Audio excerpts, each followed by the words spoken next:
What's up, guys? Welcome back to another episode of Spark to Fire. I'm your host, Landon Rhodes, and today we've got Matt Warner in the studio at Grindstone. How are we doing today, sir? A little bit nervous, but I'm freaking awesome. That's good. That's good. I love that energy. Matt and I just recently got introduced by my good friend, Sam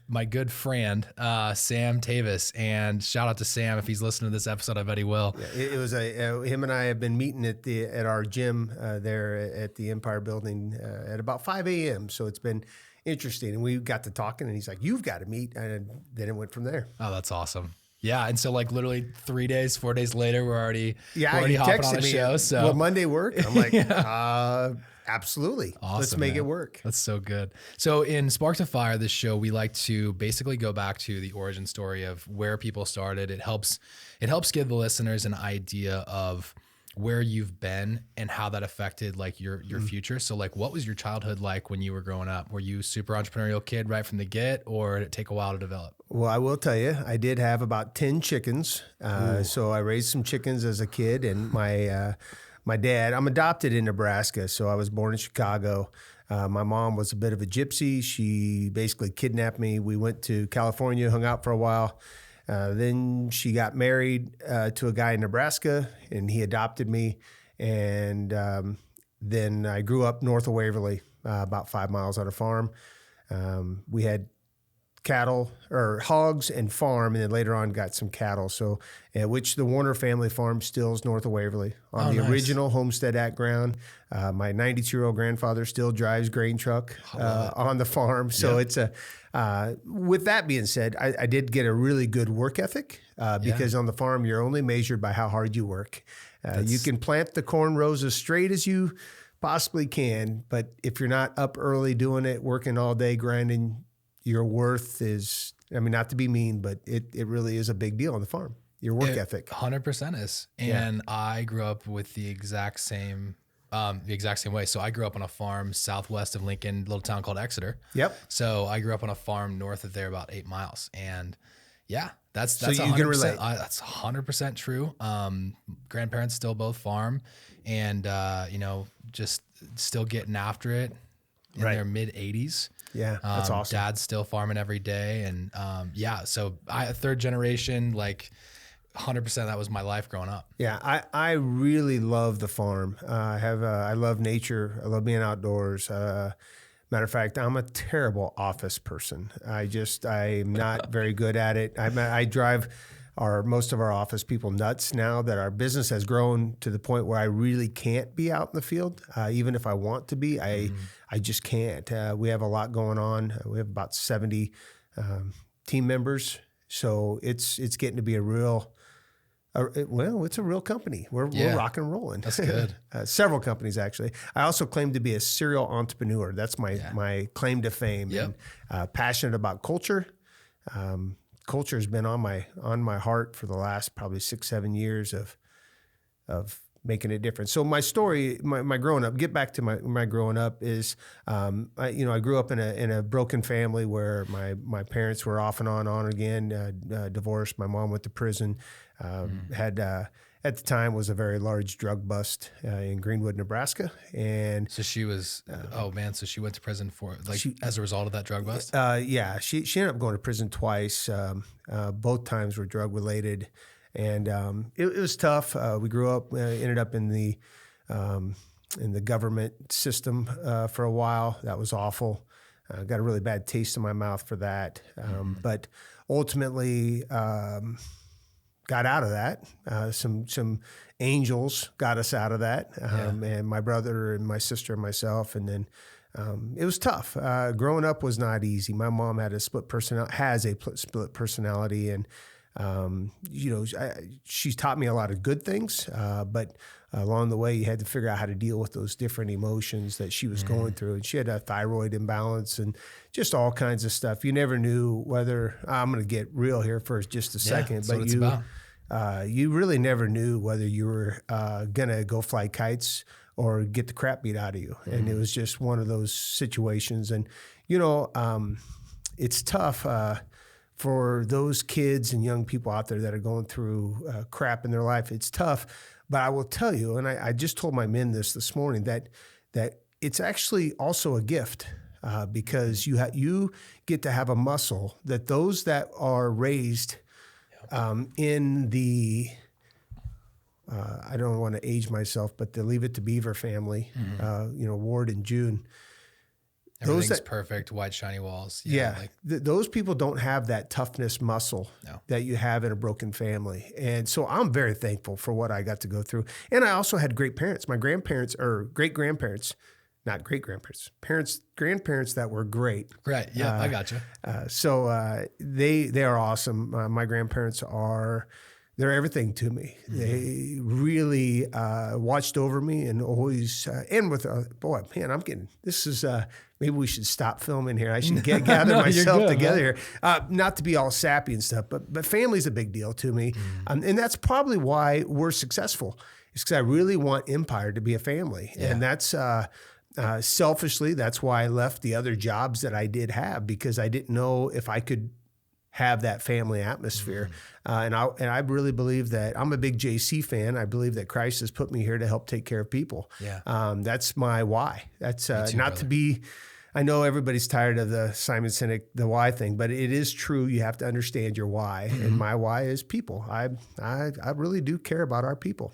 You know, what's interesting about that's something I'm just picking up on right now is that when you left those other positions, those other companies that you were working for, it wasn't a matter of that maybe, I think one thing that I'm realizing now after getting to know you just a little bit better and barely know you at this point, but just like, I think you wanted to be a great father to those people and a great leader to those people, if not an actual father figure, in their life to help lead them, help bring something better to them, opportunity. Yeah, I really do. I really understand the care. I really believe that in culture, the caring part of culture, the cultivating, the taking care of it, right? If you break down the word culture, blah, blah, blah, it talks about cultivating and taking care of the soils and getting it ready. Mm-hmm. I really do believe I understand that. And mostly, so when my mom kidnapped us when we were in 6th grade, and we hid out in Fort Calhoun, Nebraska, and we were at a trailer house. And I can remember one time one of her boyfriends were coming over, and it was stuff going on that kids shouldn't see, and it was really awful. I can remember sitting there with my brother and sister and thinking, someday I'm going to have my own family. I'm going to take care of them, and we're not going to have this go on. And there's not going to be drugs. There's not going to be violence. There's no one's going to get beat up on. And to my credit, I married up. I married a wonderful woman that takes good care of me, and I have 3 great kids. My kids are freaking awesome. Yeah. So along with that, I have 72 more at our company at Empire that I really believe are mine to help take care of. Right. Does that make sense? Is that too sappy? No, dude. That is the mark of a good leader. 100%. Like if you can't, if you can't think about that, and then the very next thought in your mind is like, how can I take care of them better? Or how can I make sure that they're taken care of? Then, there's probably a good question of why there's people on your team, and really just an opportunity for you to look back in the mirror and say, why am I really doing this? But your why is so obvious. Yeah. You had this struggle as you were growing up, and you're like, I don't want anybody to ever deal with even 10% of what you had to go through. Right. And so I think that's a really good introduction to what we're about to talk about. So talk a little bit about you grew up out of that, and what happened after, say, like you turned 18.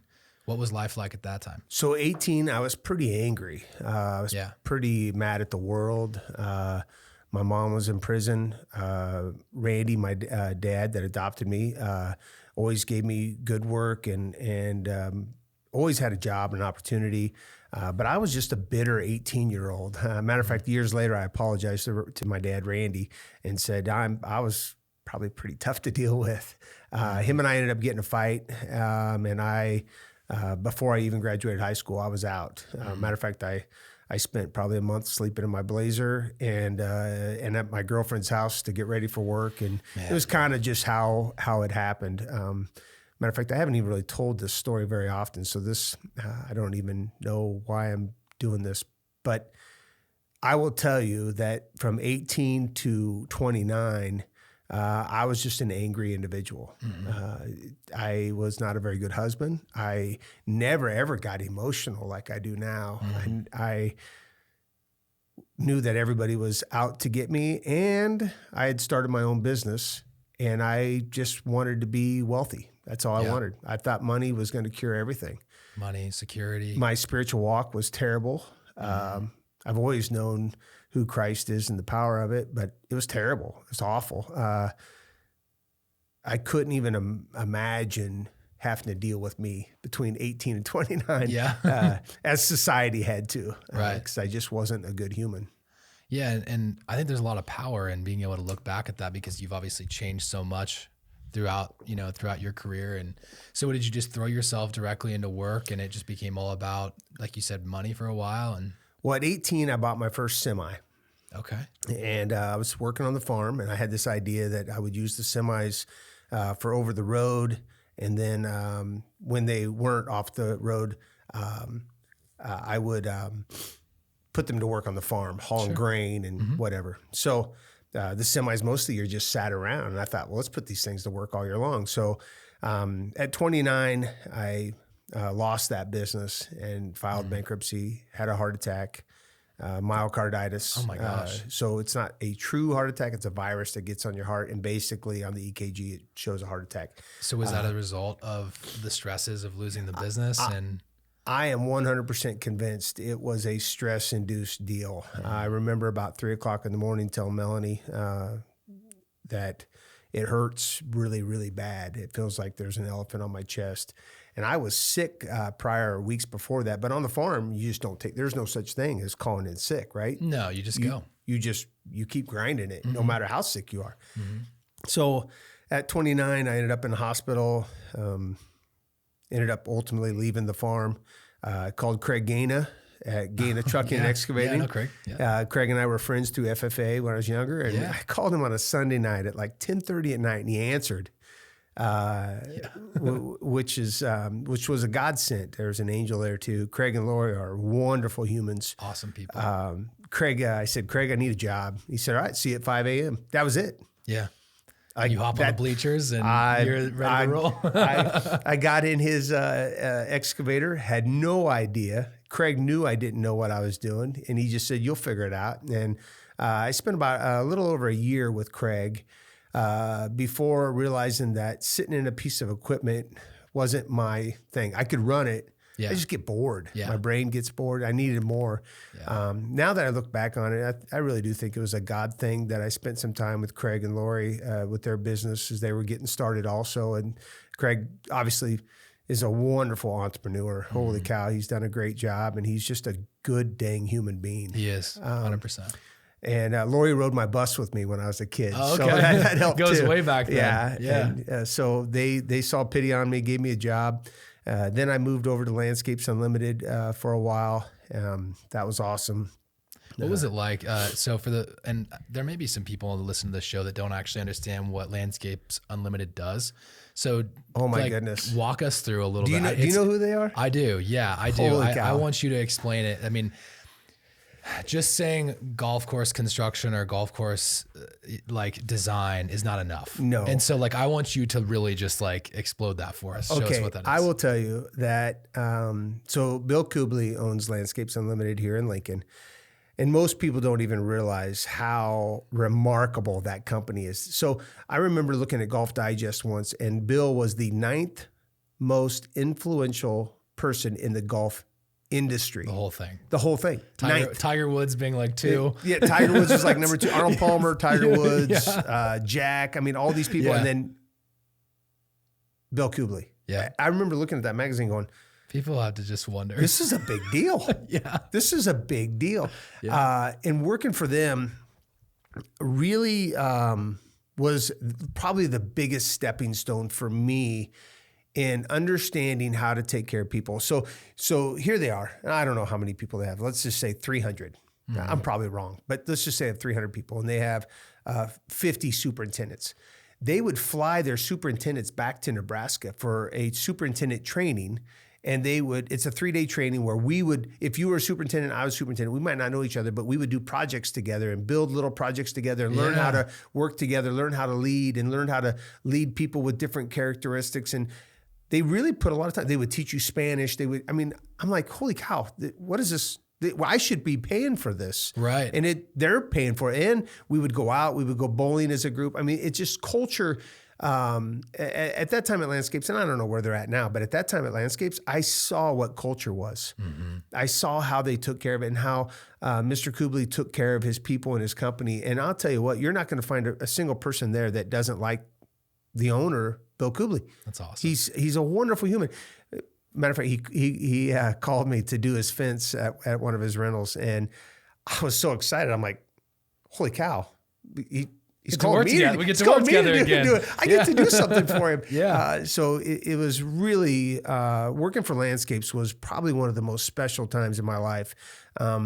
Leaving was the absolute most difficult job I've ever had to leave, or I ever felt moved to leave. Part of the problem was I was on the road a lot, and I was in their sports field division. Oh, okay. So that's where I learned how to do netting. Yeah. So we specialize in netting. Got it. Okay. So I'm on a job down in Kansas City, and my netting guy isn't showing up, and it's 4 ball fields, and we had to do the netting. I called Cordis, my PM, and Scott, my 2 PMs, and I said, hey guys, can I just do this netting myself? Can we figure it out? I got some guys here. We have some time.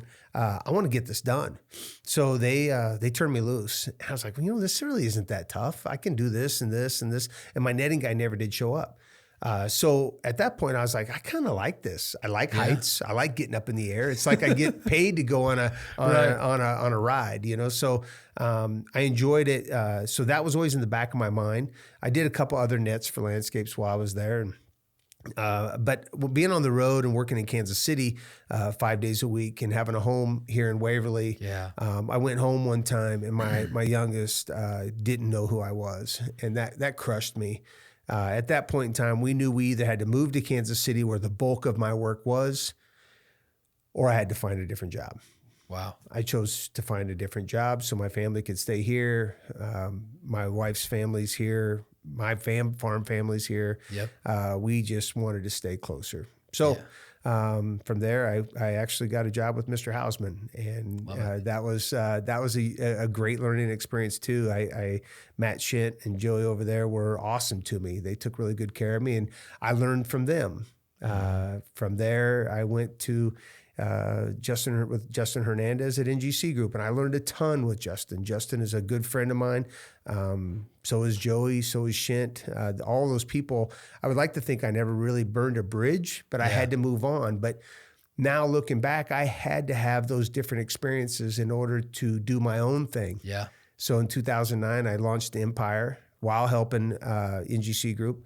And Justin's done a great job. I would like to think I sprinkled my influence in there a little bit. Yeah, man. There's still some guys there that are my friends that we talk to, and I like hanging out with them.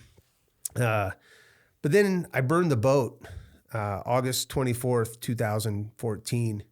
So you were doing how long were you building your side hustle, like in the netting and fence world? So 2009, and I incorporated in 2009. And so 5 years you've been building that like on the and side. then and it was a grind. Meanwhile, in 2012, I launched a software company called mySalesman. You needed more to do. I wasn't quite full. You needed more to do. I'm telling you, I have a problem. I love business and I love working with people. Yeah. It was funny. I was talking to Patrick Smith over at Beehive. So Beehive is the back end of our software. Mm-hmm. And Patrick and Patrick's a good friend of mine, and he was the CEO there of Beehive. And we were in a meeting one day, and he said, Matt, he goes, let me get this straight. You're building fences. You're running 40 guys at NGC Group. Now you're going to run a software company? I said, yep. Just like no hesitation. Yep, that's it. And he goes, you have way too many irons in the fire. And I said, no, I don't have any irons in the fire. I am the fire. I give the irons to other people. Yeah. And I let them hold it. And I support them and take care of them. All I do is stoke the fire. One fire, many irons. That's my philosophy. If you want to be a serial entrepreneur, you've got to be able to let go. The biggest thing you can do to grow your business, and this is Matt Warner, by the way. This is I'm not a professor. I don't have a PhD. Well, I kind of have a PhD in School of Hard Knocks. Yeah. But if you want to grow your business, you have to find the right people and empower them and trust them and let them fail and fail fast.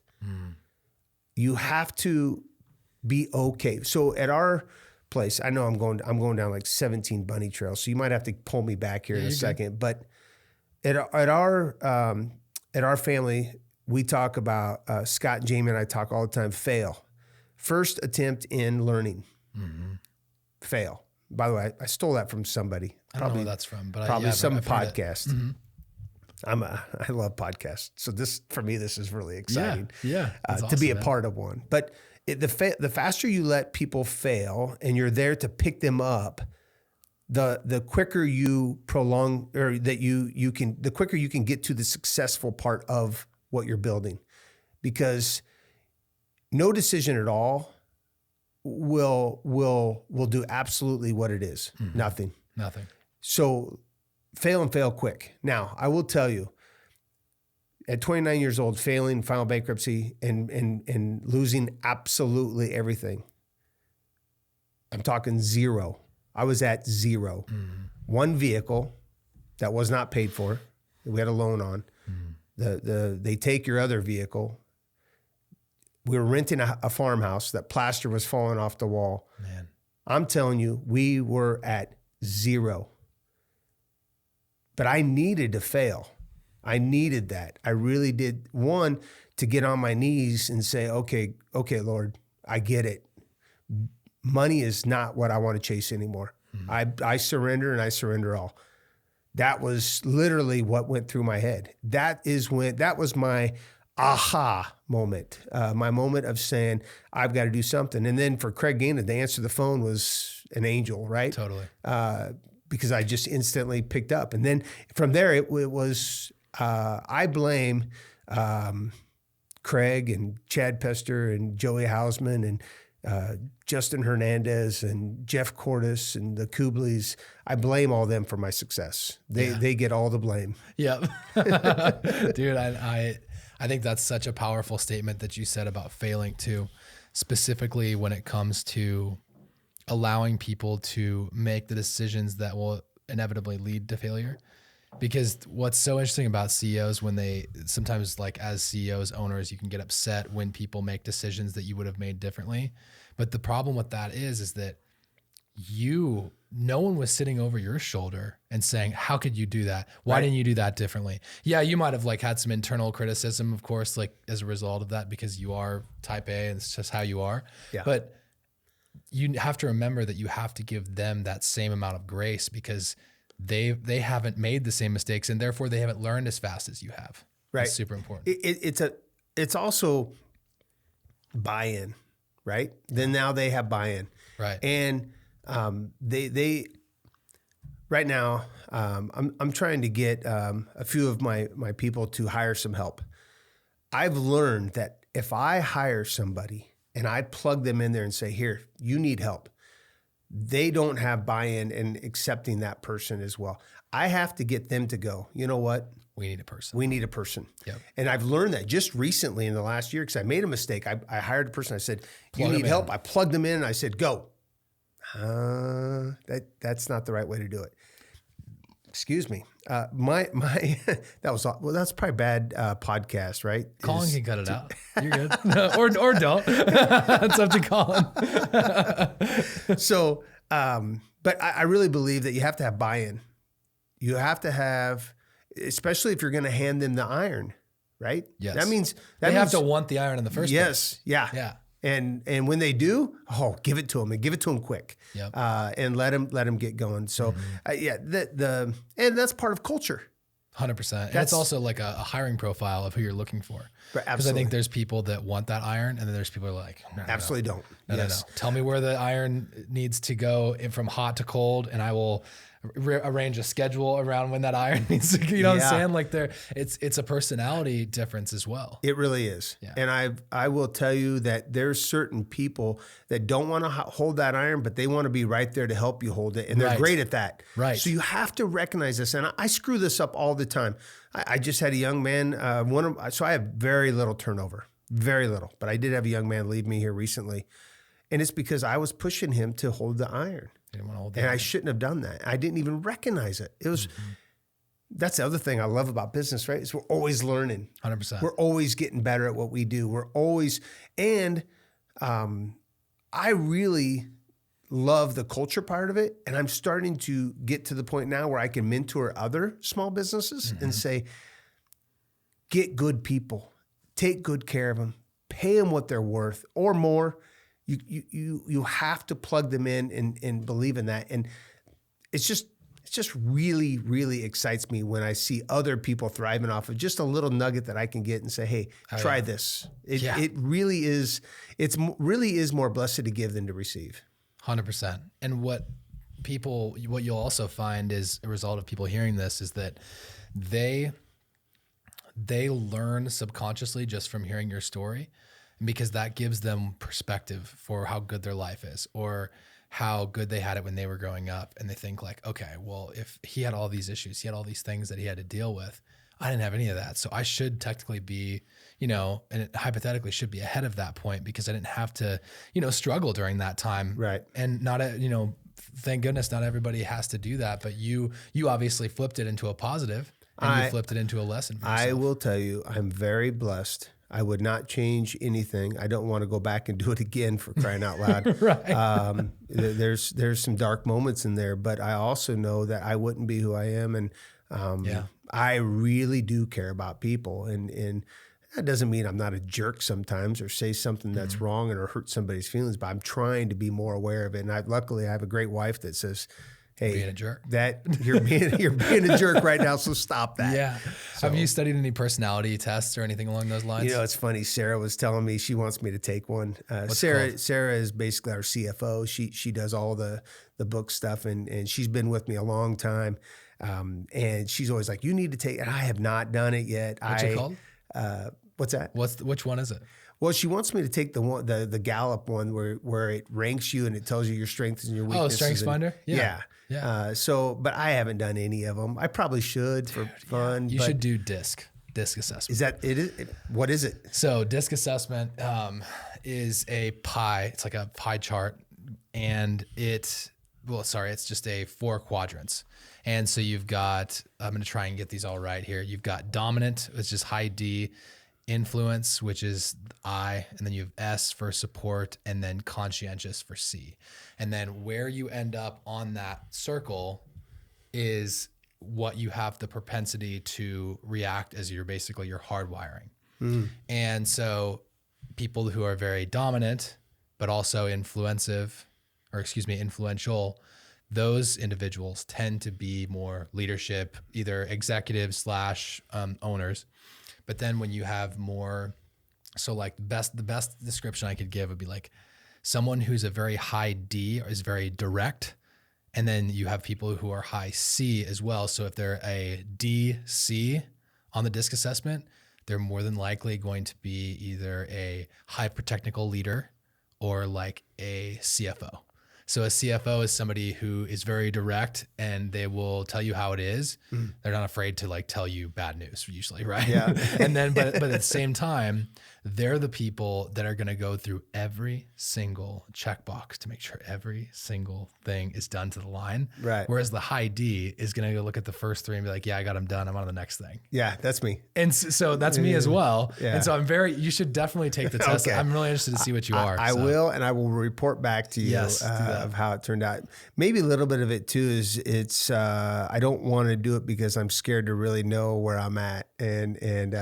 So I get, it's tough to face yourself and see your weaknesses. What's interesting about my 2 favorite ones are the Enneagram and the DISC assessment. And both of those do a really good job of making sure not to like condemn, because it's not so much of like, oh, you're here and you need to get to here. Right.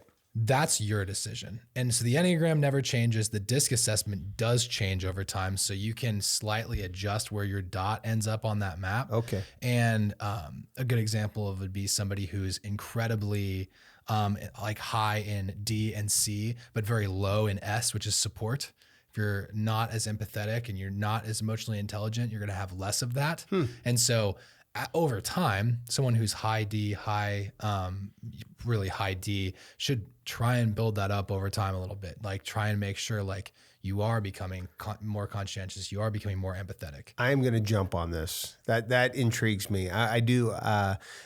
I am constantly trying to make myself better. Right now I'm doing this 75 hard. And yeah, dude, I love it. There's been lots of guests on the show that have done that. Andy made me mad. I was in the shower. I think I was telling you this when I was out for my walk. I was in there and he was basically calling me a wimp and saying I couldn't handle it. I think he was talking directly to me through the podcast. And I just reached over. It was real simple in the shower. And I just went, "Oh, watch this, Andy." And I shut him off. And I said, "Now, I'm the one in control of this podcast." Right. And all of a sudden, he's living rent free in the back of my head saying, "You can't handle it. You're overweight and blah, blah, blah. And you can't handle the mental challenge." And so I said, "I'm going to do it." And I think there's 4 people doing it right now at Empire. Oh, I love it. So we have a group of us. We even started a little Snapchat thing where we're trying to hold each other a little bit accountable and going. But I really enjoyed it because I don't like to read. I don't like to take pictures of myself. I can't stand that part. Matter of fact, that's the hardest part, is taking that stupid progress picture. It's awful. It is. I hate it. That and drinking water too late at night are the yes, the ultimate sins of. I do have to say thank you for the glass of water. You're welcome. Helping me meet my goal. I got 12 ounces for you today. That's it. So I want to go into a little bit more of your business, what you guys do, and businesses, I should say. So start off with Empire, and then we'll get into the software side of what you guys do. So Empire is a sports construction with the heavy on the baseball. We really focus on softball, baseball, on sports fencing, netting, padding, all that stuff. Now, we also do a lot of fencing here locally. We've done some work out at the prison. We do a lot of residential fence all over Lincoln. We have a ton of customers in Lincoln. Lincoln is very good to us. We're very blessed to be in a town that appreciates our workmanship and who we are. We also do big commercial jobs. We just finished up 7,000 feet down in Florida. We've done projects all over Texas, and we did a job in Washington here recently. So we're literally all over the country. And I've done netting as far south as Lima, Peru. We did a 124-foot tall netting system in Lima, Peru. The guy called me and he said, "I got your number from Ken Jones, and he said you were the only one crazy enough to come down here and do it." And I said, "When do you want me there, baby? Let's go." That's awesome. And so literally, I was coming home from Arizona, and I spent one night at home, and the next morning got on a plane and flew to Lima, Peru, and started the project. So it was awesome. What were they doing? What was the net for? It was a golf course. Oh, it was a golf course. A driving range. So they're landlocked, and they wanted to switch some holes around. They needed a bigger driving range. So what they did is they narrowed it, put these huge nets up, and then added this area in between also for like a kids thing and stuff. So it was an incredible experience, and I got to meet some really awesome people. Now, I did get food poisoning on the way home. Which was not good. I was sick as a dog. It was, I had stomach cramps, and it was, let's just say it was not a pretty sight. But what a great experience. And then we went back down and finished the project with some of our guys and got to meet some great human beings. One thing I've learned is all over the world, there's good people. Yeah. And also, I also got to learn that when you think that our middle class is small, go visit a country like Peru. Go visit a city like Lima. Their middle class is nothing. Non-existent. You're either extremely poor or extremely wealthy. Yeah. There's a few that are in the middle, but it's sad. Yeah. They gave me, I asked him one day, I said, "Hey, I need a couple guys." So they gave me 8. And I said, "Oh, that's too many." And he said, No, Matt, they're $1 an hour. Take all 8. Oh my God. gosh. And I was like, oh my goodness. So then I was like, okay, well, I'm going to get them overtime. Well, they wouldn't allow them to work overtime because the government has said 8 hours a day, that's it, because they want to get more people working. So they don't want you taking all the work. So it's a real mess, which is a whole nother thing. I don't want to get off on that. But Empire has had some great opportunities to go all over the United States, down into South America. And it really is what we call the Golden Goose. It's what we've been able to spin other companies off because of it. Now, our software, mySalesman, was just a different way of thinking. I'm a kind of guy that if something's not working, then let's fix it. Let's make life better. And I got tired of going on dead end leads. I got tired of working all day long at NGC Group.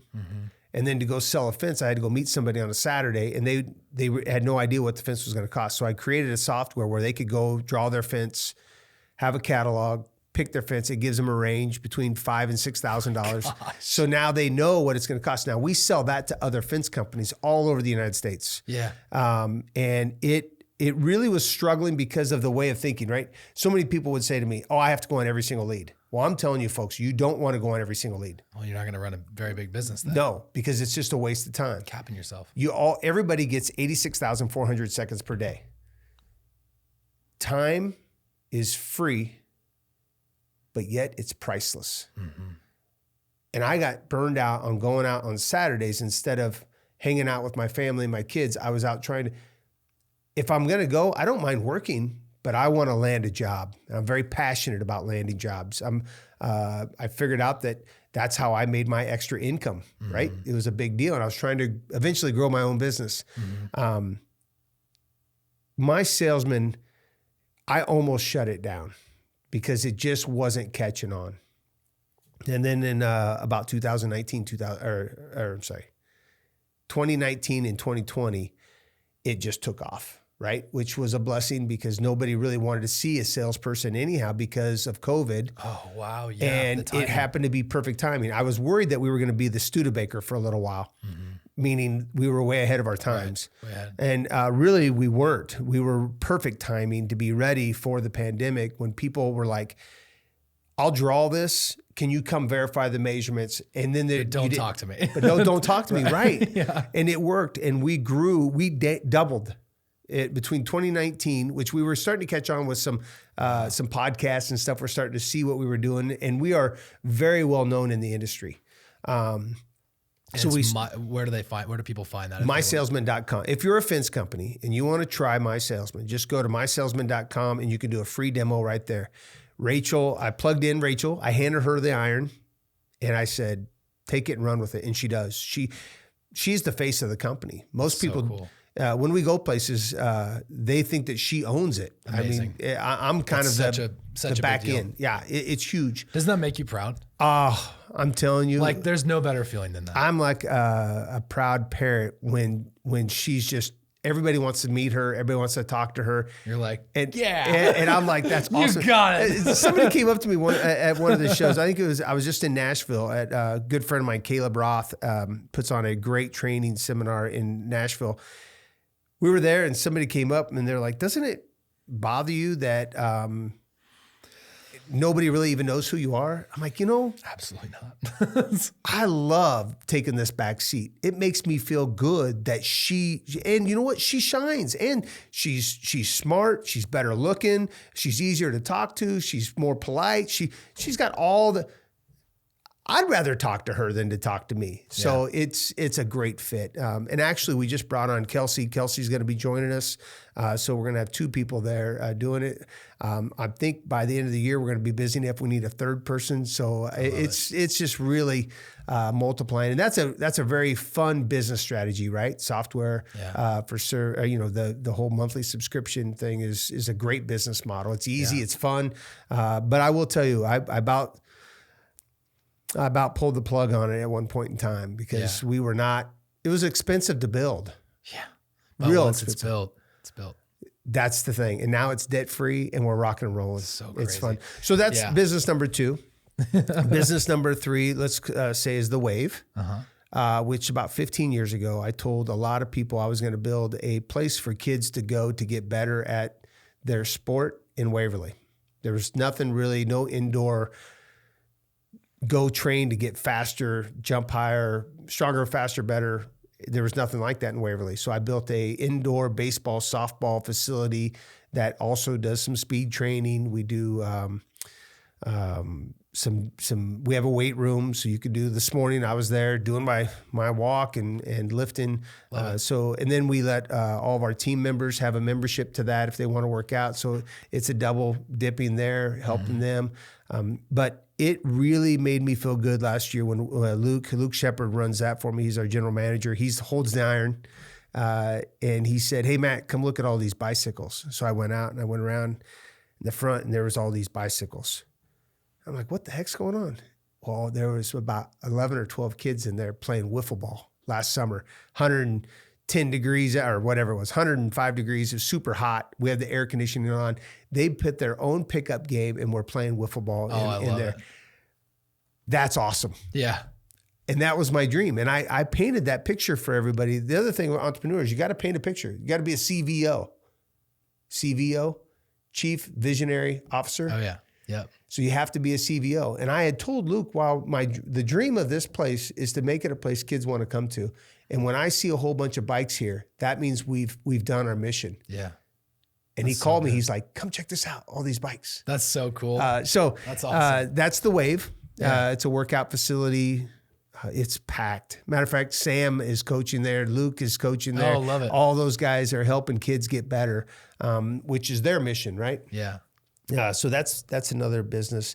Then we have a fabrication shop, and we just picked up a sandblasting and painting. Whitrock Sandblasting and Painting. We just purchased that. And this makes sense because of all the fabrication. Like, I'm guessing you guys do a little bit of prefab before you bring everything out fence-wise? Yeah, we make our own gates. If you need a specialty, something welded specialty, we do all that ourselves. Okay, I have a question on that now. Yeah. The giant poles that you guys are installing out there. So like I'm talking Top Golf size posts. 24-inch diameter in a 48-inch footing that goes 27 feet deep. That's 156 feet tall. Yeah, those. Yes, I know exactly. So are you guys installing those too? Or do you so have partners that you work I want to with? be clear. We've never done a Top Golf type facility. Gotcha. We've bid a lot of them, but we've found that our sweet spot is probably about that 130 feet down. But yes, it's still massive. We take big poles, put them in the ground all the time.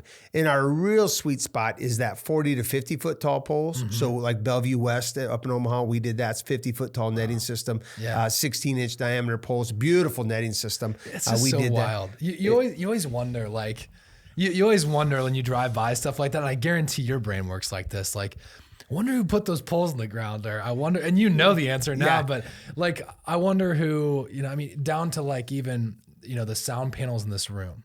Wonder who put the netting together on those, or I wonder who assembled those things to put them together. It really is amazing. That's something I was so blessed to be able to go to work for Hausman and NGC Group because we built a lot of buildings. So I got to see a lot of vertical construction.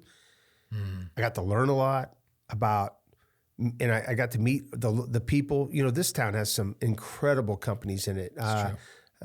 I still have friends that are masons. I'll be honest with you. When I got the job, my first job after I left Landscapes, I was on that a project, Kohler Middle School, and they were talking about soaping in this stone and da-da-da-da-da, and the architect was talking with Mr. Wieskamp there at LPS, and I stood there and I'm thinking to myself, what in the heck is soaping in this thing? I had no idea.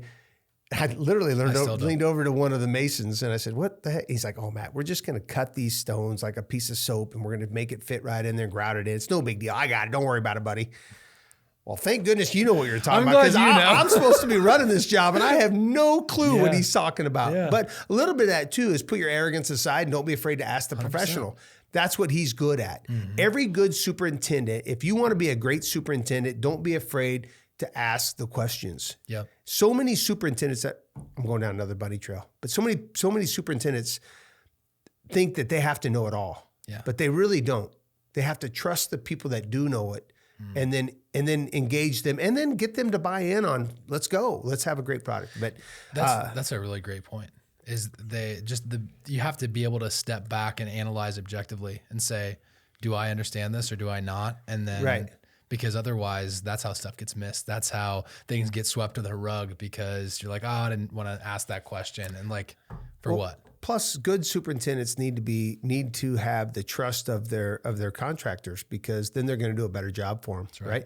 I love training superintendents. It's one of the things I'm super proud of, that everywhere I've went, whether it was landscapes, houseman, NGC, wherever it was, there's people still there that I would like to think I had a little bit of help get to be better at their job. Mm-hmm. And to this day, I've often said, man, I'd love to start a business of training superintendents, because I think it's fun. I like that. Plus, I like the guys that are out there on the front line making it happen. Right? Guarantee that's a consulting company we can make. But so you need another. Somebody's gonna hold that iron. Yeah. Well, yikes. I have a question on that. So on the superintendent side, how, like, you've obviously spent a lot of time going over process documentation. I'm sure you're a very process-driven person. I mean, you have to be in construction. Right. So with your current businesses you have today, are you the individual that's mapping out that process and then finding somebody to execute on it? Or are you finding people who can create process and you step back? So full transparency, I despise processes because they keep me in check. Now, I need them, so don't misunderstand me. And I understand the value of them, but I also like enough room to be able to run a little renegade. I've always said that I would like to think I was a pretty good superintendent. What made me a good superintendent is I did what it took to get the job done. Even if it meant breaking a rule or two along the way, a company policy. I remember one time I was doing a job down in Falls City, and our company wouldn't give us any rental equipment. So I went to the local rental place right there in Falls City, and I said, hey, I need a skid loader and I need this, and this. And I put it on my company credit card, and I got it there, and we went to work. Oh, I got in big trouble, because you were supposed to rent from the company and follow the rules and follow the process, and this is what we do. And I was like, well, I did all that. Nobody responded. So I just did what I had to do to get the job done. And the job's done. And I got it done. Now, hindsight, my project manager told me, you keep doing that. I'll take care of him.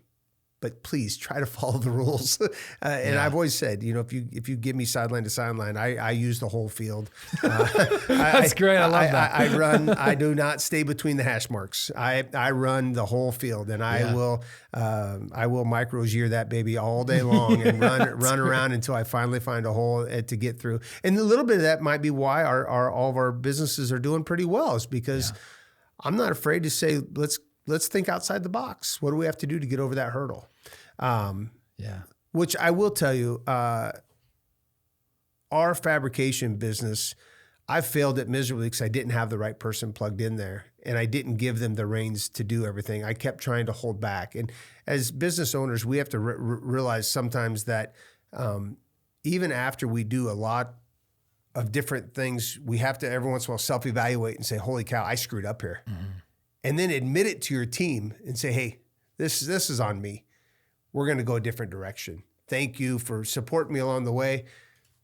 Let's move. And our fab shop now is actually doing really well since I plugged in a different person. I gave her the reins. I've got a gal running it, Colleen. She's freaking awesome. And then I got a guy from Lincoln that understood steel better than I did, Dustin. Those two are just doing a great job. Now that company is rocking and rolling, and I think it's going to be great. So that's ESC. So if anybody needs any sandblasting, painting, or something fabricated, let us know. We'd love to help in any way. What's ESC stand for? ESC, I'm pretty creative.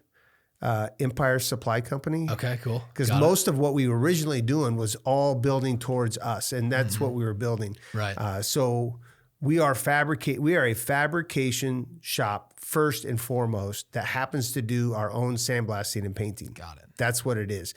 But if somebody needs something, we're always looking to take care of people. Got it. Okay, so that's ESC. ESC. There's one more. What other you got? This one I'm really excited about. It's called Unlimited.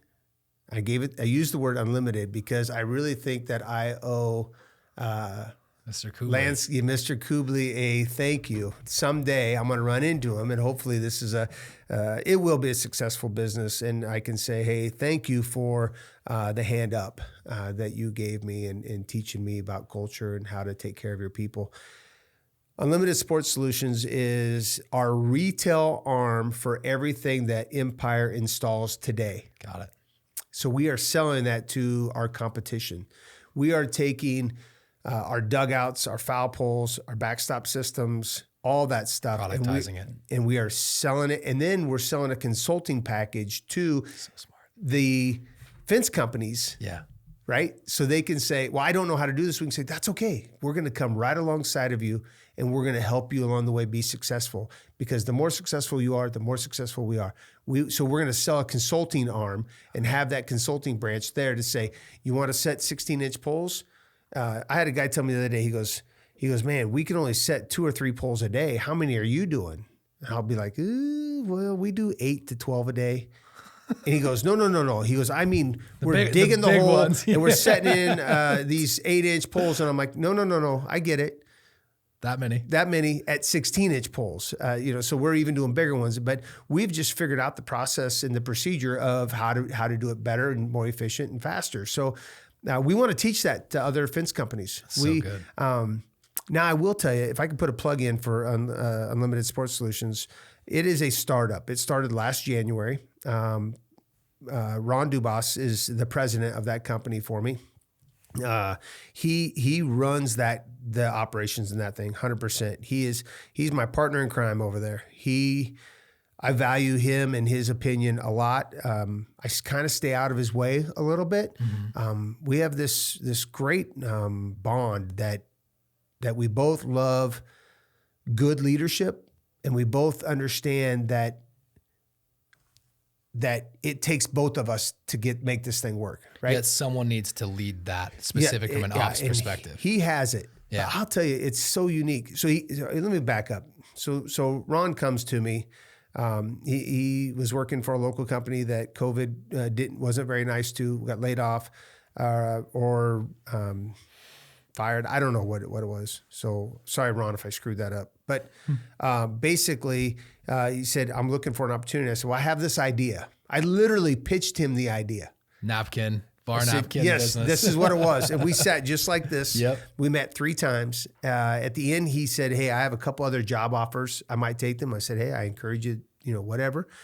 I don't need to start this, but if you want, plenty of things going on. I'll give you some stocks, and I'll help you along the way.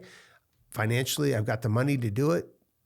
It's going to be a startup. It's going to be hard. And I painted a really ugly picture. And by golly, he called me up and he said, I'll do it. And now, that's awesome. We had a rough year last year. We did about 800,000 in sales, and this year he's already past that. So I am very confident that he is going to rock this thing. But we want to be the go-to on dugouts, foul poles. We do barrier netting. We do soccer netting. We do tons of padding. We are doing You're talking about padding that hangs on top of fences, or are you talking about concrete padding? Like the padding that goes around the baseball field, on the outfield walls, that. Yeah, gotcha. We did a minor league field out in Delaware here recently. Mm-hmm. We did the whole field. We're doing some projects in Mexico with the Monterey League. It's crazy how it's going, but I really do believe that the success comes from just plugging the right person in. Ron's passionate about baseball, he's always wanted to have his own business, but never really figured it out. And then I took Max, which Max has been on the Empire side. Yeah. He's been a project manager. So get this, I hired Max to be my project manager because I hated being in the office. When we were first starting to grow, I needed somebody in the office to do the paperwork that was more systems orientated. Right. I needed a left brain.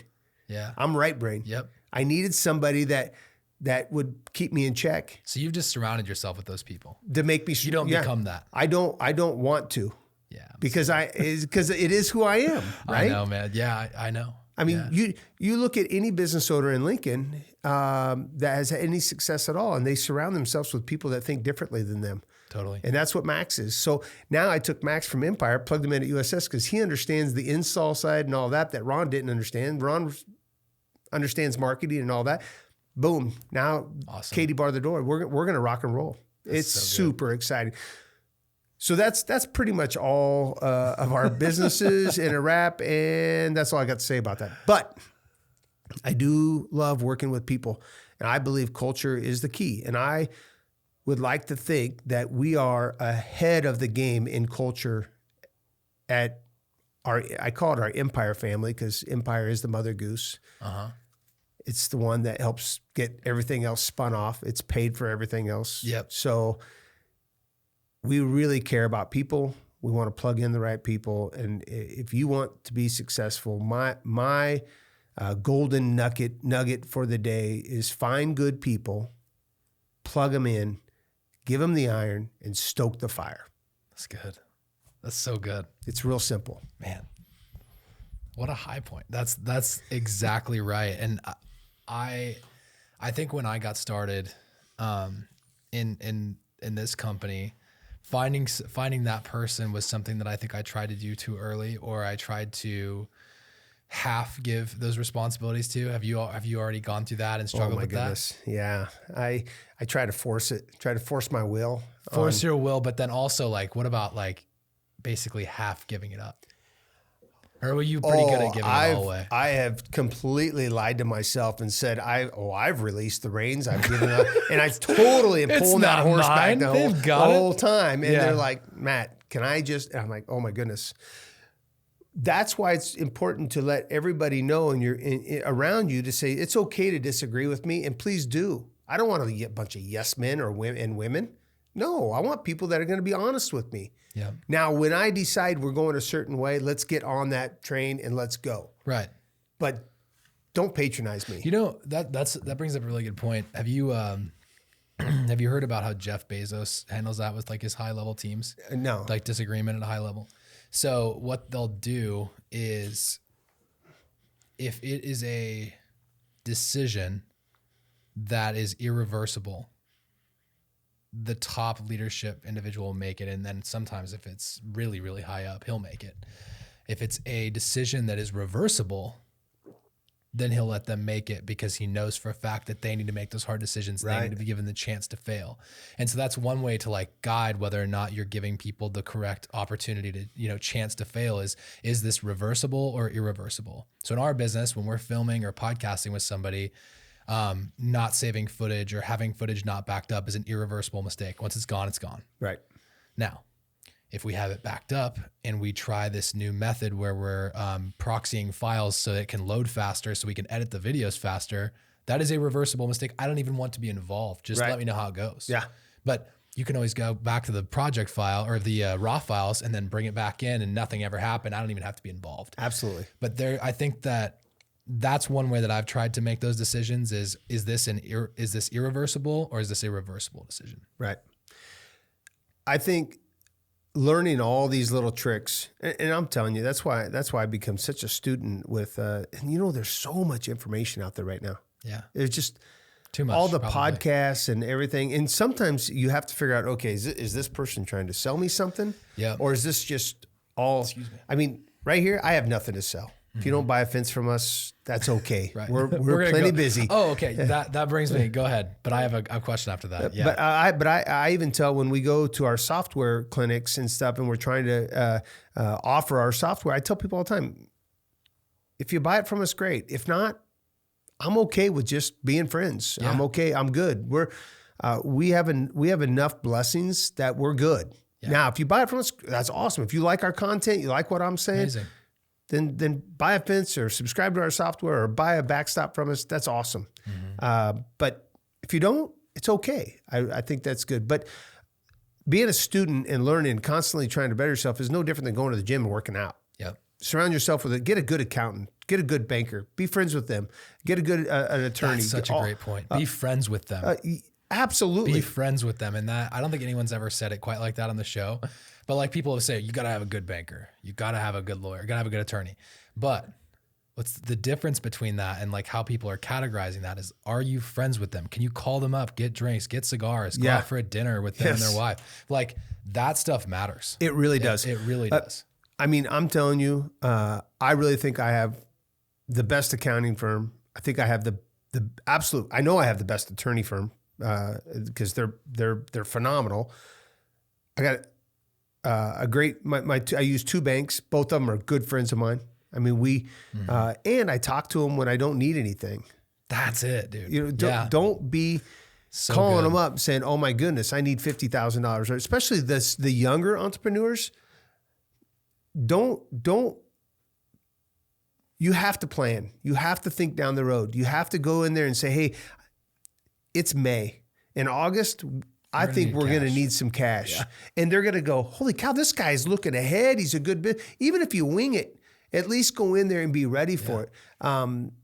That's basically how I got started. I just would go in and say, "Hey, I think we're going to have a growth spurt here. We need $50,000, and then next thing you know, we need $150,000." And you know how it keeps to run a company. It takes more and more and more to keep things going. Yeah. But be friends with those main professionals, and don't be afraid to say, "Hey, there's a concert going on.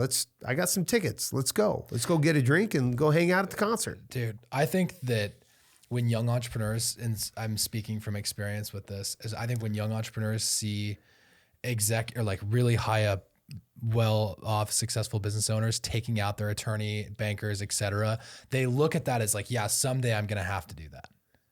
But the truth is they need to do it less than you should be doing it now. Right. Because they have all the leverage. They've got all the capital. They have all the people. They have all the projects. That's right. I'm speaking of construction terms right now. But versus like you at the very beginning, you need them more than they need you. Yeah. And so therefore, like, relational equity is something that you can build up over time. It's not something that you wait to do. And I that's really good. It's a good word. I am good friends with all of it, with my kid. Matter of fact, about a year and a half ago, I grabbed all of those people. There's about 20 of them.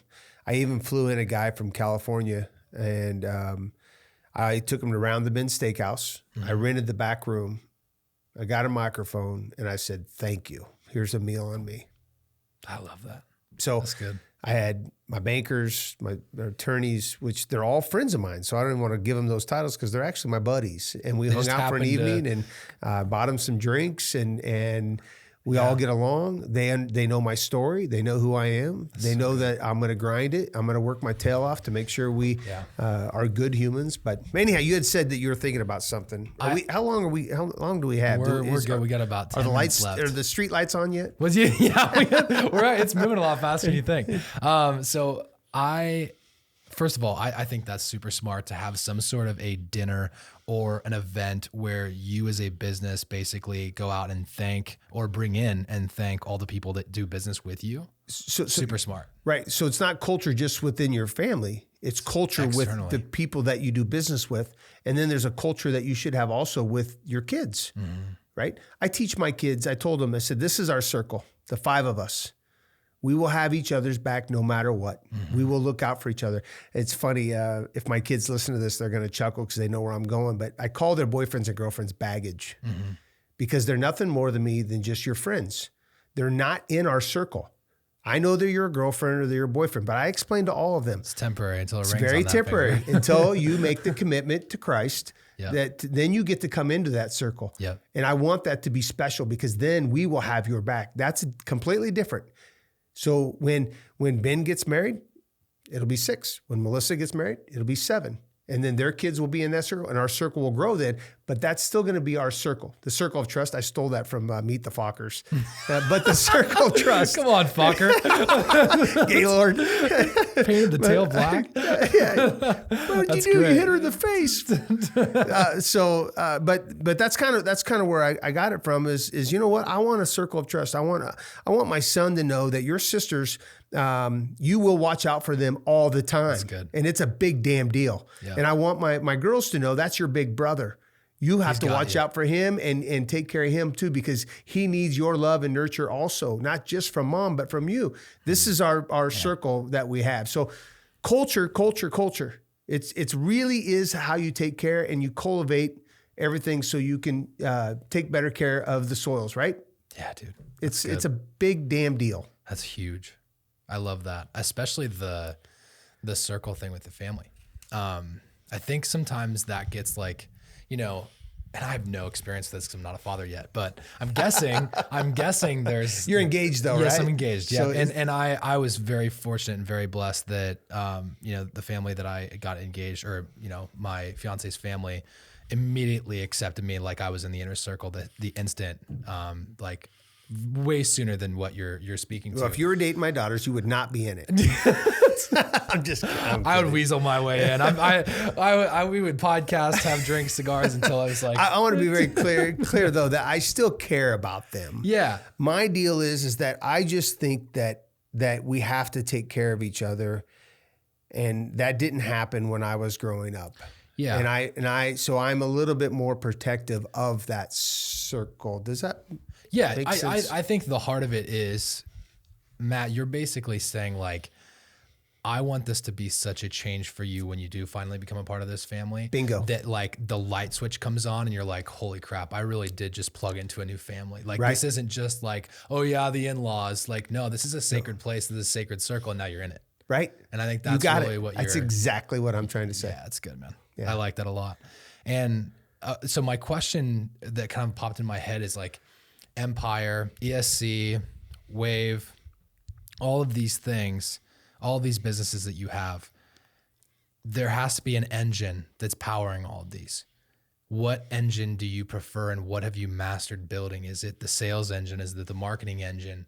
What have you spent your life building up to? And like, how do you get business? How do you go about selling $200,000 worth of netting to a sports complex? Or I don't even know how much stuff cost, but roughly.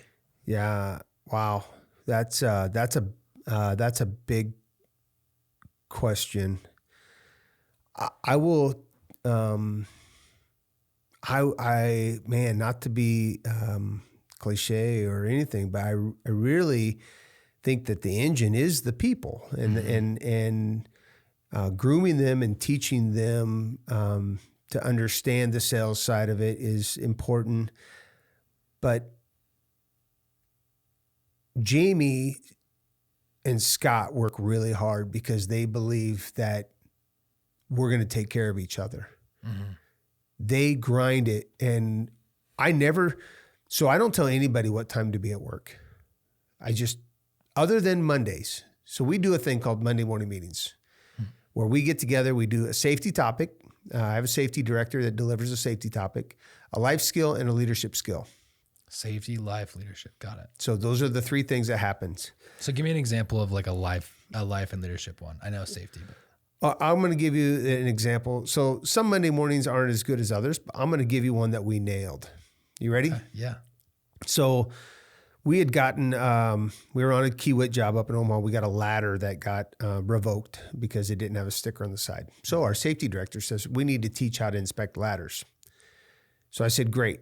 So we did a ladder safety. We opened up the ladder. We talked about 3 points of contact. We went through the whole thing of ladders. Then I handed out the little note cards to everybody, and I gave everybody a pen, and I said, I want everybody to write down a goal that you would like to reach in your career. So everybody wrote it down. Then we went over and I made a huge sign that says, I believe in myself. And then I had the ladder come over, and we used the ladder to climb up, and we put all the postcards on the wall. Everybody I gave them tape, and they put them all on there, and that it stayed there for weeks and weeks and weeks and weeks. Wow. So the idea is to try to get people thinking outside the box.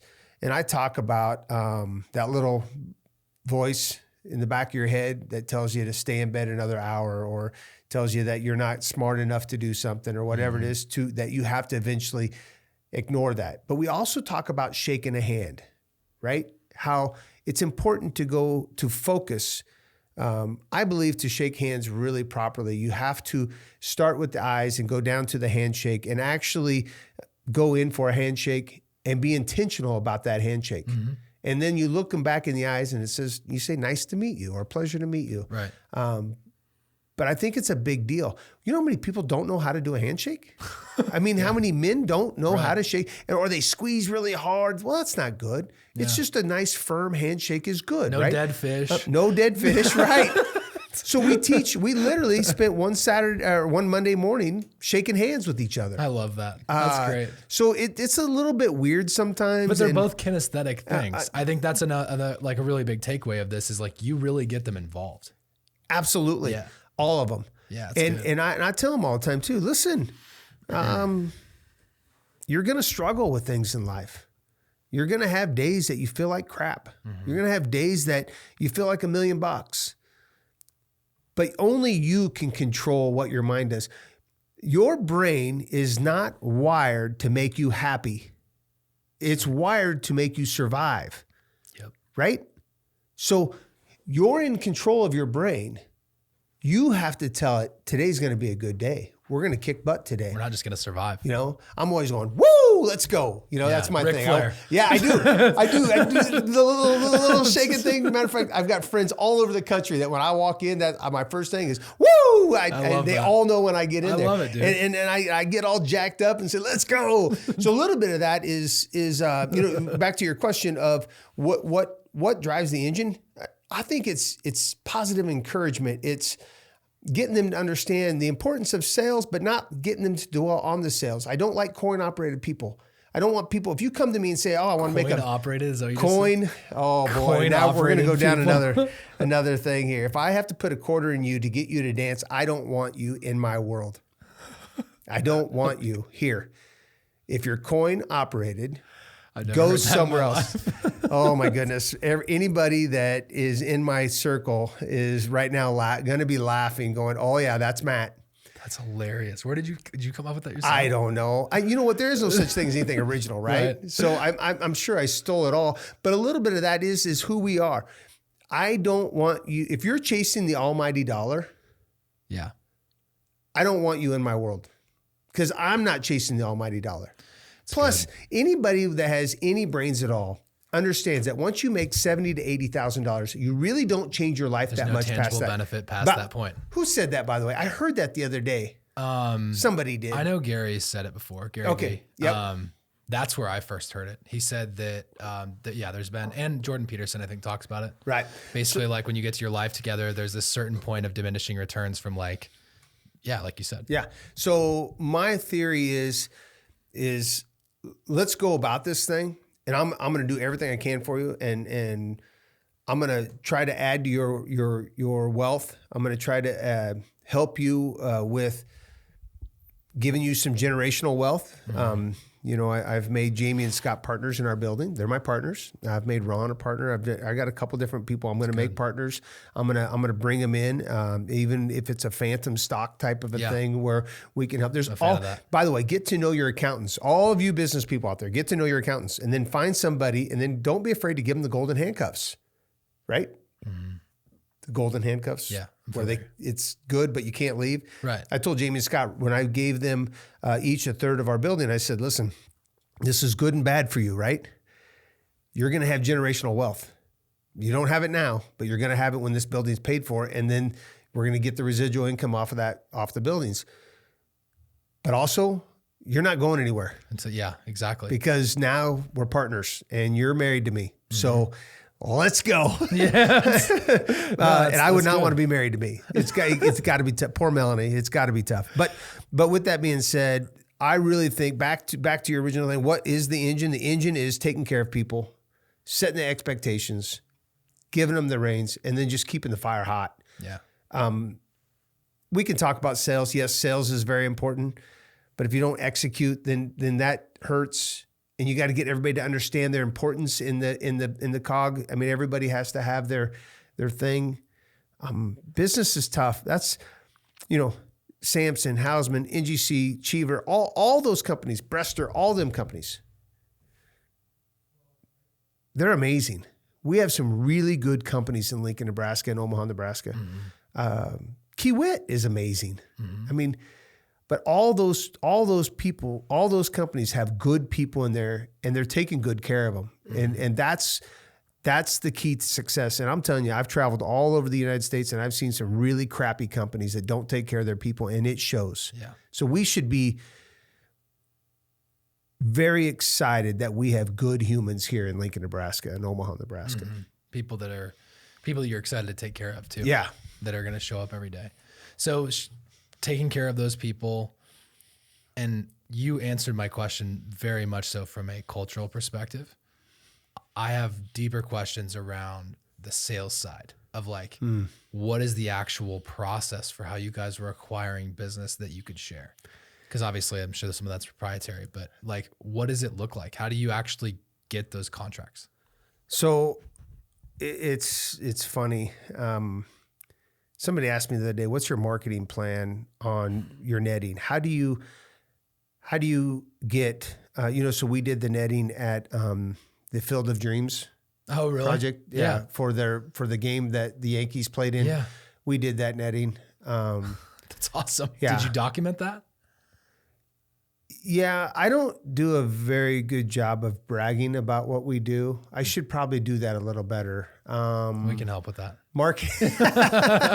Marketing is definitely not my strong suit. I will tell you, 90% of our work is word of mouth. Yeah. Even when it's not a private job that we still have to bid it, we have friends in the industry calling saying, hey, here's a netting job in my backyard. I want you to come help me do this. And so I know a ton of people in the fence industry that know that we do netting. So when they see a net, they call us. We're kind of known as the netting guru. Not bragging, but we are probably one of the top 3 netting companies in the nation. Mm-hmm. We are just known all over. I mean, you're doing stuff for the Yankees. So. Yeah. We do the Storm Chasers in Omaha. Yeah. We've done the Royals.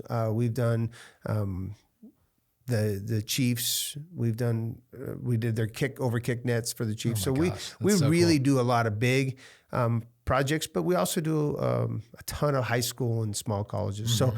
So, but most of that is word of mouth. Now, with that being said, we do market ourselves because we do a nice job of following up. I really believe that we have stood behind every system we've ever done. I have some architects, some LA's landscape architects in Kansas City that they call me on everything because they know that if something goes wrong, even if it's 5 years out of warranty, and if I look at it was my fault, I'll go fix it for nothing. Yeah. I've done it. So I stand behind our work. Now that's hard to get because it's hard to sell that in the low bid process, right? It's hard you're not going to. So we don't always win low bid process. Mm-hmm. I'm embarrassed to say we don't do a lot of projects in Lincoln, Nebraska because most of them are low bid process and they will take whoever it is and throw up a netting system. And that's okay. But when you get to the cities like Kansas City and Dallas and Houston and Atlanta and them where they want a better product and they want the warranty to go behind it, we win all of those. Mm-hmm. And a lot of times now we even have people pulling the netting out and saying, Empire's going to do this. It's already done. It's in stone. We want them to install it because we want it done right. Did such a good job. Yeah. That's good. And that's where ops comes in and distribution, like you're taking care of the people at the end. I will tell you, sales to me is easy. It's not a hard thing. Be honest. Stand behind your product. If you make a mistake, own up to it. We did a job in Waverly, Iowa for Wartburg College. I don't know what happened. The 2 years out of warranty, the net just all of a sudden started deteriorating. I can't figure it out. I did not give him the line of, I've never seen this before. I did not give him the line of, I don't know what went wrong. I gave him the line of, that shouldn't have happened and I will fix it. And we took the net down, we put a new one up. That AD, he loves us. We're going to work. What some people don't understand is that by doing a little bit of warranty work every once in a while, it shows your integrity. Shows you care. And that you care about them. You're going to have that client forever. Yep. And he's going to tell 20 people about his experience with you in just a year. Yeah. And he knows other people that are making those decisions. Oh, we got Luther College. We got Luther College because he called them and said, take that out of your bid. Just have Matt do it. And we did it. Yeah. So, and one story like the one you just told me is all they need. Right. In fact, they don't even need it to be like a written testimonial. They just be like one word of mouth phone call, job done. So we did a job. My very first big profile job was with Cedar Rapids Colonels in Cedar Rapids, minor league team. And We bid it, and I bid the wrong net. I didn't know what Dyneema net was at that time. We were brand new. We bid it. I bid it at $6,000. The low bid above me was $18,000. They called me up and they're like, hey, you're at $6,000. What's this deal? I was like, oh my goodness. So I called and got a price on the Dyneema net. Dyneema net was $8,000 just for the net. So I totally botched this bid, right? I called them up and I said, hey, I messed up, but I will do this job no matter what. I'll do it. I turned in the bid. I should have done a better job researching. To this day, I still do all their work. And that was 2010. You lost a couple grand. But lost a couple grand. Greatest marketing best plan marketing you could have ever done. And he told 10 others. So then we did a You job couldn't in have paid for that. Lansing. We did a job in Jackson, Tennessee. We did all these other jobs because he said, hire these guys. You couldn't have paid for that. So our marketing plan is take really good care of our customer, do a good job, take care of it. We probably need to brag a little bit more and put something out there on social media more. And I just don't like to boast, even though I will tell you, I've got the best team out there. We're 72 strong, and I love them. They are awesome human beings.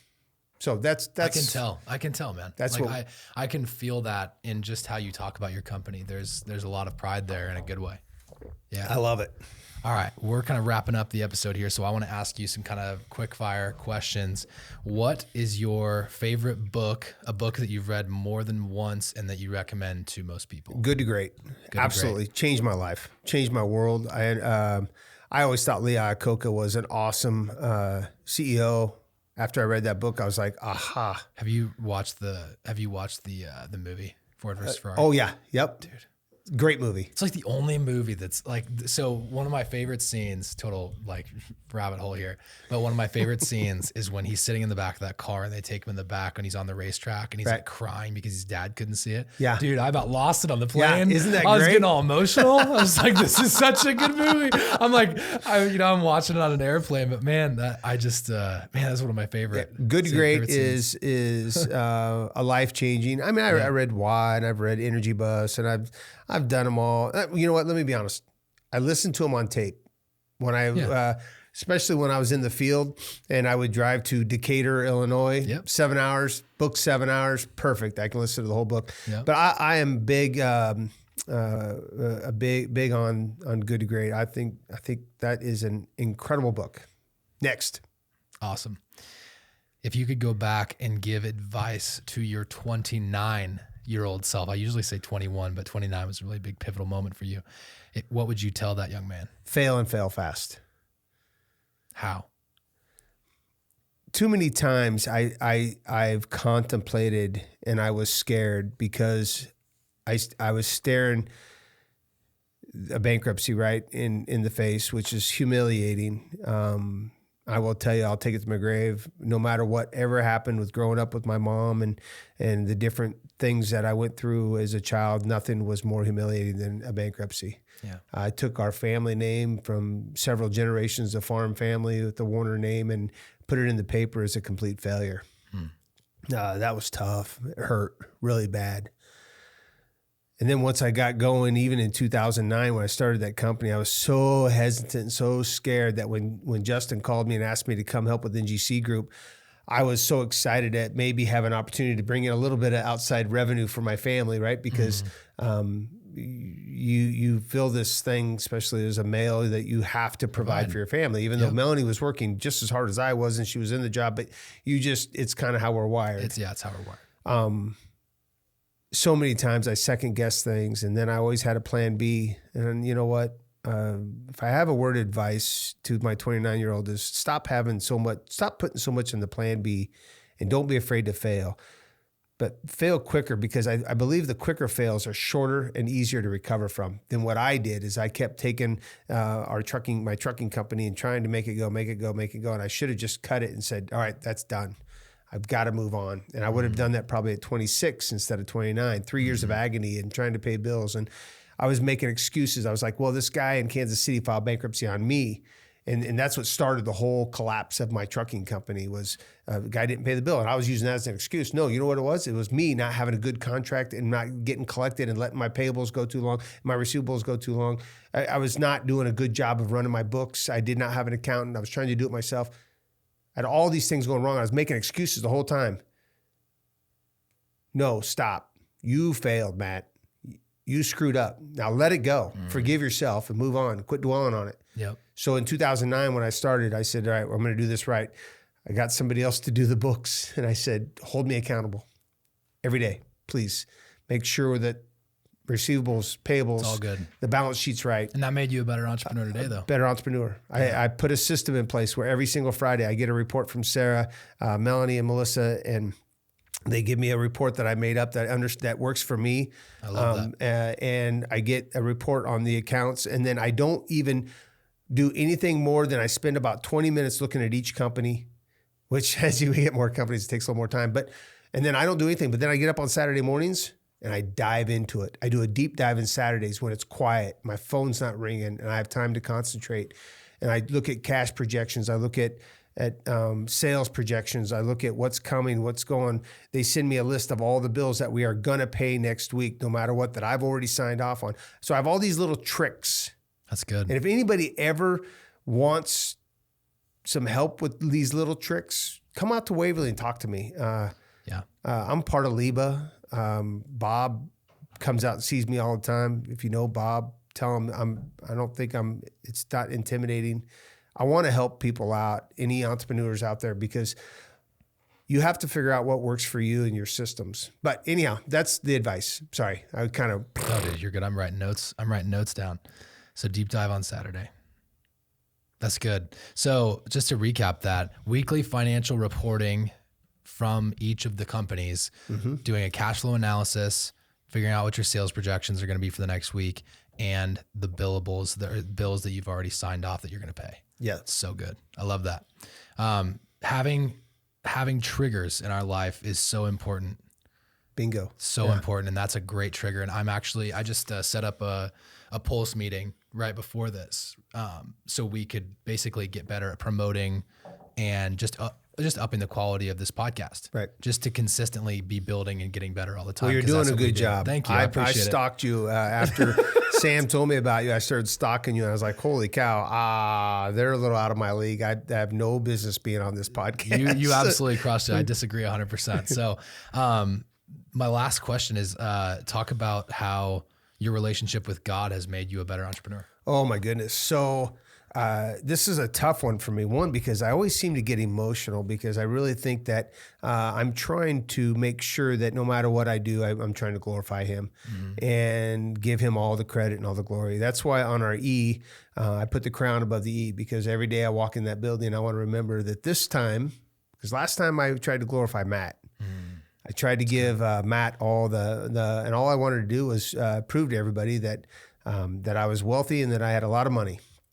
Well, that is not what we do now. Now, I put the crown above the E because it's Christ's crown and the 3 points stand for the Trinity. And I really want to be, some people even kind of chuckle and they're like, well, Matt, I've heard you swear. I've heard you drink. I know you drink and da-da-da-da. I'm like, well, yeah, I am definitely a sinner.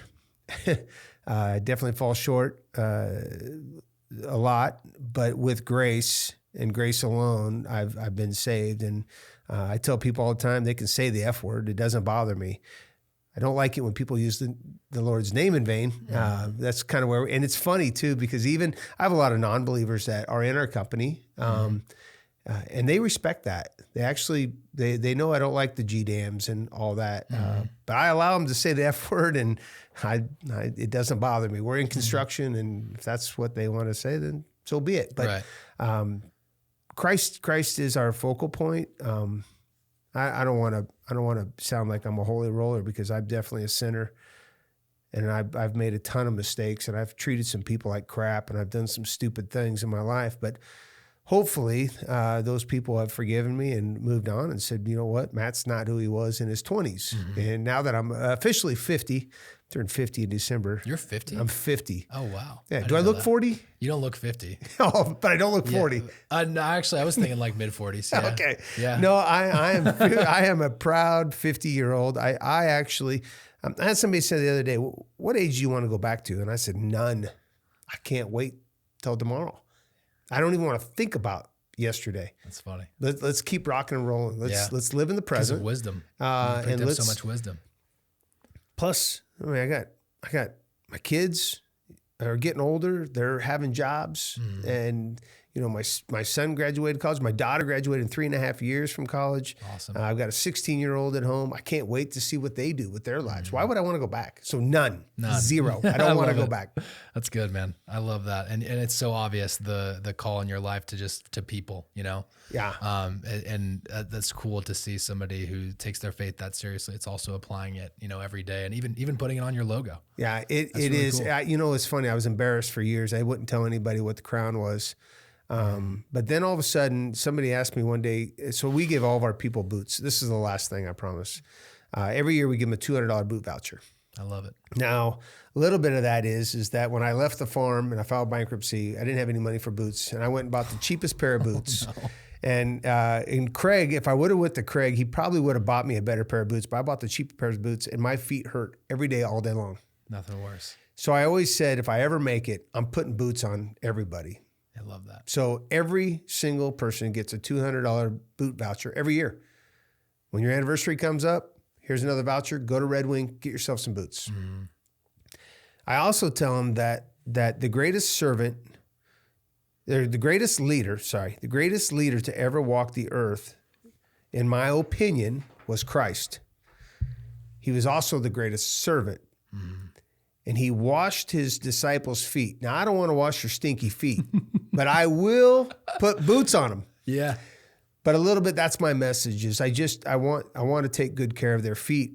Also, entrepreneurs, listen out there. If they're not thinking about how bad their feet hurt, they might do a better job for you during the day. Yeah. And it's $200. Yeah. The grand scheme of things. And yes, when you have 70-some people, it adds up. But so does your revenue. And we can deduct it. They can't. Give them a pair of boots. Good. It's good, man. That's awesome.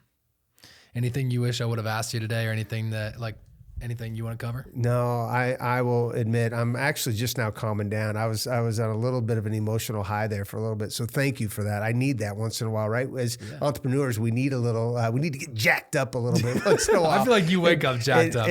No, I don't actually. I have to actually mentally. I put on a little bit of Andy in the morning, or Tony Robbins, or all those people I listen to every single morning, and they get me jacked up. So someday my goal is also to go around and meet all them.